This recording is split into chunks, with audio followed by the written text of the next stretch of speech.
उदयपुर घंटाघर थाना क्षेत्र के बीछू घाटी में देर रात हुई चाकूबाजी की घटना में एक युवक की मौत हो गई। आपसी रंजिश के चलते दो पक्ष आमने सामने आए और विवाद इतना बढ़ गया कि मामला जानलेवा हमले तक पहुंच गया। पुलिस के अनुसार बीछू घाटी निवासी जिशान का कुछ युवकों से पहले से विवाद चल रहा था। इसी के चलते उसने देर रात ठोकर चौराहा निवासी नईम और कुंदन को बीछू घाटी बुलाया। आमने सामने होते ही दोनों पक्षों में कहासुनी शुरू हुई, जो कुछ ही देर में मारपीट में बदल गई। इसी दौरान हुए हमले में बीछू घाटी निवासी साहिल के सीने में चाकू से वार किया गया। गंभीर हालत में परिजन उसे एमबी अस्पताल लेकर पहुंचे, जहां डॉक्टरों ने उसे मृत घोषित कर दिया। घटना के बाद इलाके में तनाव का माहौल है। सूचना मिलते ही पुलिस मौके पर पहुंची और जांच शुरू कर दी। शुरुआती जांच में मामला आपसी रंजिश का बताया जा रहा है, जबकि आरोपियों की तलाश जारी है। वहीं एमबी अस्पताल की मोर्चरी के बाहर परिजन और समाज के लोग जुटे हुए हैं।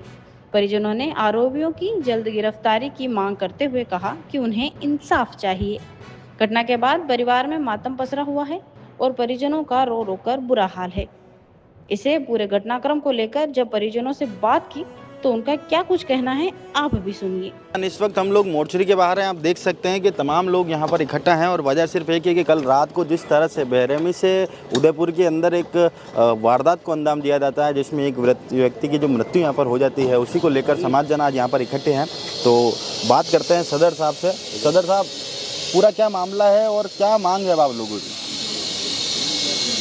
जो अभी मर्डर हुआ है कल रात को, एक बच्चा जो गुनाह में नहीं था, उस पर हिस्ट्री शीटर्स ने हमला किया। पहाड़ क्षेत्र के बताए जा रहे हैं, जिनकी अभी तक गिरफ्तारी नहीं हो पाई है। बच्चा जो किसी बात में इन्वॉल्व नहीं था, बिना किसी रंजिश के उसको मुलवस करके उसका मर्डर किया गया। ये देखा जा रहा है कि कुछ ग्रोह हैं जो अपने शख्सियत को बहुत ज़्यादा ऊंची बताना चाहते हैं, डर फैलाना चाहते हैं कौम में, दूसरों को दबा के और गैर वाजिब धंधों के साथ में अपने आप का फैलाव करना चाहते हैं। यहाँ जिस बच्चे का मर्डर हुआ है, उसकी माँ कैंसर पीड़ित है।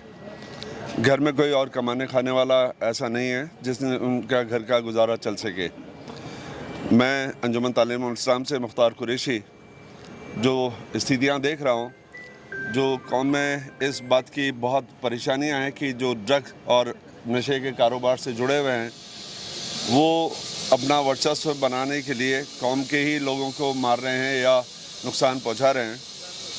मैं प्रशासन से बहुत ही नरमी के साथ में इस बात की गुजारिश करता हूं कि चूँकि मरने वाले के पीछे और कोई कमाई का साधन नहीं है, उनकी बूढ़ी माँ है, कैंसर से पीड़ित हैं, उन्हें उचित मुआवजा दिया जाए। पहले भी कई बारों में हम लोगों ने इंटरवीन किया है मुआवजे के लिए, लेकिन सिंसियरिटी प्रशासन की नहीं है। ये नाकाबिल बर्दाश्त है। कौम में रोष फैल जाता है, आप दूसरों को सुनते हैं, दूसरों के लिए हर काम करते हैं। ये कौम को अनदेखा क्यों किया जा रहा है? बच्चे के लिए मुआवजे की पूरी 25 लाख की मांग की गई है। पीड़ित परिवार मुआवजे की बहुत ही सख्त ताकीद कर रहा है। बहन पढ़ी लिखी हैं, उनकी नौकरी के लिए भी ताकीद करते हैं। प्रशासन को बहुत इफ़ेक्टिव कार्रवाई जो पीड़ित परिवार है उसके लिए करनी है।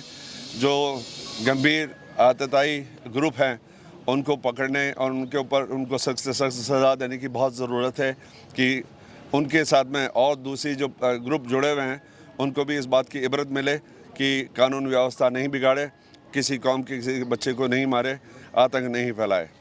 अंजुमन तालीम इस्लाम इसकी सख्त मजम्मत करता है। दुखी परिवार, पीड़ित परिवार के साथ में संवेदना व्यक्त करता है अंजुमन और साथ में खड़ा है। शुक्रिया। तो कुछ परिवारजन भी हमारे साथ हैं, उनसे बात करते हैं। क्या मांग है अब आप लोगों की? परिवार का एक सदस्य खोया है, क्या चाहते हैं अब आप लोग? मुझे इंसाफ चाहिए। उसने 10 मिनट में मेरे भाई को ख़त्म कर दिया, वो अभी तक गिरफ्तार नहीं, उसको सज़ा नहीं मिल रही, वो बाहर आराम से घूम रहा है। मुझे अभी के अभी इंसाफ चाहिए, अभी के अभी उसकी गिरफ्तारी होनी चाहिए। मैं नाइट से अभी तक मॉर्निंग में परेशान हो रही हूँ। मुझे मेरे भाई का इंसाफ चाहिए। जी, क्या कोई विवाद था आपके भाई का? कोई विवाद नहीं था, उसको धोखे से बुलाया गया फ्रेंड सर्कल के हिसाब से और झाँक के और उसको ऐसे मार दिया। जी हाँ मैंने जी, यहाँ पे रात को ये बता रहे हैं कि इनके जो भाई हैं उनको धोखे से बुला के मारा गया है, जिसमें एक कुंदन नाम के लड़के का नाम बताया जा रहा है और एक सलीम भाई कोई पतंग वाले हैं उनके दामाद का। अब मैं ये कहना चाह रही हूँ कि इनकी जो फैमिली है, जिसमें इनकी जो मम्मी है वो कैंसर पेशेंट है, बीमार है, और कमाने वाला सिर्फ इनका भाई है, पापा भी काफ़ी ओल्ड एज है। तो जो भी न्याय है वो न्याय इनको दिलाया जाए, जो उचित मुआवजा है वो मुआवजा, और इनकी नौकरी की मांग हम लोग यहाँ पर कर रहे हैं। जी, तो आप देख सकते हैं कि परिवारजन लगातार यहाँ पर इकट्ठे हो रहे हैं, कुछ लोगों से बात कर रहे हैं। जी, मेरा नाम शहनाज है, मैं लड़के की बुआ हूँ। मुझे ये बच्चे को धोखे से ले गए और धोखे से ले जाके इसको ऐसा बेरहमी से मारा है, इसका उसी टाइम ऑन द स्पॉट इसका मर्डर कर दिया। इसलिए हमें सरकार से रिक्वेस्ट है कि इसके बच्चे के लिए सरकारी नौकरी चाहिए और अपराधी को सख्त से सख्त सज़ा दी जाए। जिस तरीके से प्रशासन सबको सज़ा देती है, इनको भी ऐसी सज़ा मिलनी चाहिए ताकि ये किसी का दोबारा मर्डर नहीं कर सके, इस मासूम बच्चे को इस तरीके से नहीं मार सके। जी, तो आप देख सकते हैं कि परिवारजन यहाँ पर काफ़ी दुखी हैं। तमाम समाजजन धीरे धीरे यहाँ पर इकट्ठे हो रहे हैं और एक ही मांग को लेकर आमदा है कि अपराधियों की गिरफ्तारी यहाँ पर हो, और साथ ही में जो एक मुआवजे की मांग है, क्योंकि परिवार में कमाने वाला वो व्यक्ति यहाँ पर अकेला था जो पूरे परिवार का गुजर बसर कर रहा था। उनकी माताजी जो हैं वो भी कैंसर से पीड़ित बताई जा रही हैं, और साथ ही साथ जो दूसरी बात निकल के सामने आ रही है कि एक नौकरी की भी मांग ये लोग कर रहे हैं ताकि परिवार के गुजर बसर आसानी से हो सके। रेस्टोरेंट जाते ही वही पुरानी कहानी, मेन्यू लंबा लेकिन दिल की पसंद अधूरी। किसी को पनीर चाहिए, किसी को मलाई कोफ्ता, तो कोई दाल तड़का पर अड़ा रहता है, और आखिर में समझौता सबको करना पड़ता है। अब नहीं, होटल देवदर्शन लेकर आया है ऐसा ऑफर जो हर टेबल पर खुशियां परोस देगा। सिर्फ 499 में अनलिमिटेड खाना, जो मन करे जितनी बार मन करे बस ऑर्डर करते जाइए। पनीर भी, मलाई कोफ्ता भी, दाल तड़का भी, और भी ढेर सारी वैरायटी। हर प्लेट में फुल स्वाद, हर बाइट में मजा। अब ना कोई बहस ना कोई समझौता, बस खाइए, खिलाइए और दिल खोलकर मजे उठाइए। होटल देवदर्शन सूरजपुर, आज ही पहुंचिए, क्योंकि स्वाद इंतजार नहीं करता।